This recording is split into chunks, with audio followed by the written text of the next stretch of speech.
জয় গুরু। ইষ্টপ্রাণ দাদা ও মায়েরা, আজ 14ই শ্রাবণ বিশুদ্ধ সিদ্ধান্ত পঞ্জিকা মতে পরমারাধ্যা জগৎজননী শ্রী শ্রী বড়মার পুণ্য জন্মদিন। আজ জেনে নেব জগৎজননীর জন্ম কাহিনী। শ্রাবণের এমনি এক শুভ দিনে ত্রিনয়নী দেবী জগৎজননী শ্রী শ্রী বড়মার জননী এসেছেন জননী কৈলাসবাসিনী দেবীর কাছে। শ্রী শ্রী বড়মার দিদিমার কাছে এসেছেন গাড়াদহে। প্রথম অন্তঃসত্ত্বা তিনি। মায়ের কাছে না এলে মন মানবে কেন? এ সময়ে মায়ের ভালোবাসা স্নেহ যত্নের প্রয়োজন সর্বাধিক। কন্যাকে দেখে জননীর হৃদয়ে ডেকেছে আনন্দের বাণ। তার নয়নের মণি বুকের নিধি ত্রিনয়নী আজ মা হতে চলেছে। খুশির জোয়ার উপচে পড়ে জননীর চোখে মুখে। আবার দায়িত্ববোধ চিন্তিত করে তুলে তাকে। কন্যার স্বাস্থ্য ও সুখ সুবিধার প্রতি তীক্ষ্ণ দৃষ্টি রাখেন তিনি।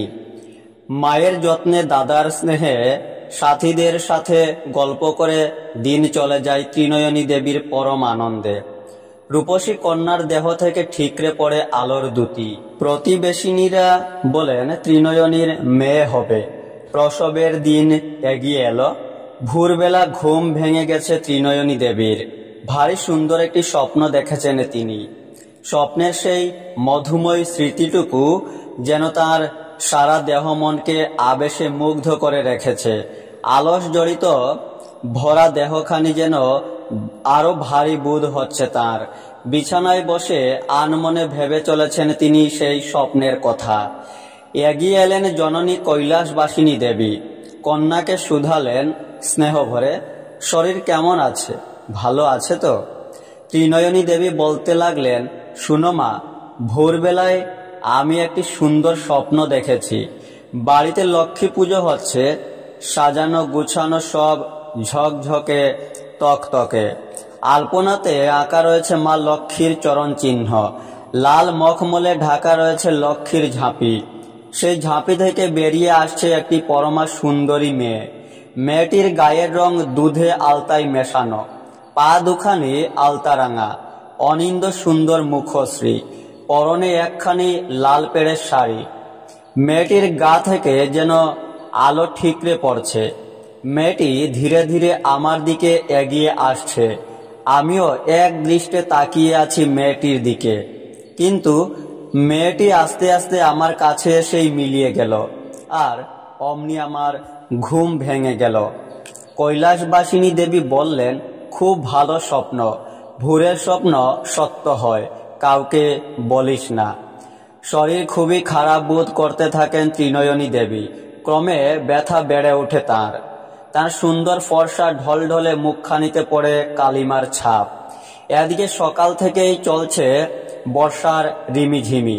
প্রকৃতির মুখখানিও যেন বেদনা বিধুর, বড়ই বিষণ্ণ। থেকে থেকে ঝরে পড়ছে অশ্রুধারা। ক্রমে মেঘের ভাব কেটে গিয়ে একরাশ রাঙা আলো ছড়িয়ে পড়ল দিক দিগন্তে, মাঠে ঘাটে বাটে সর্বত্র। খুশিতে ঝলমল করে উঠল ধরিত্রী। অমনি মঙ্গল শঙ্খ বেজে উঠল লাহিড়ি বাড়ির আঙিনায়।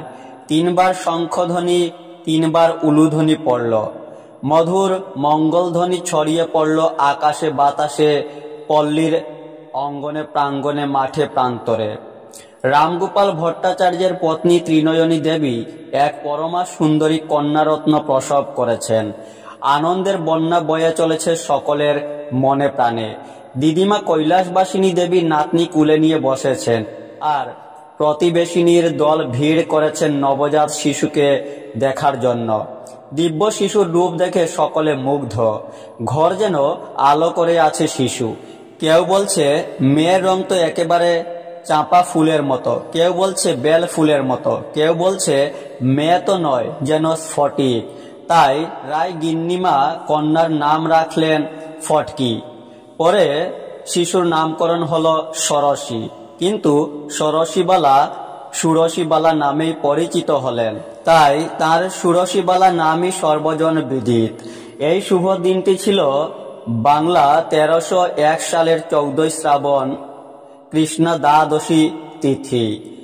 জন্মলগ্ন সকাল 8টা 50 মিনিট। জয় গুরু।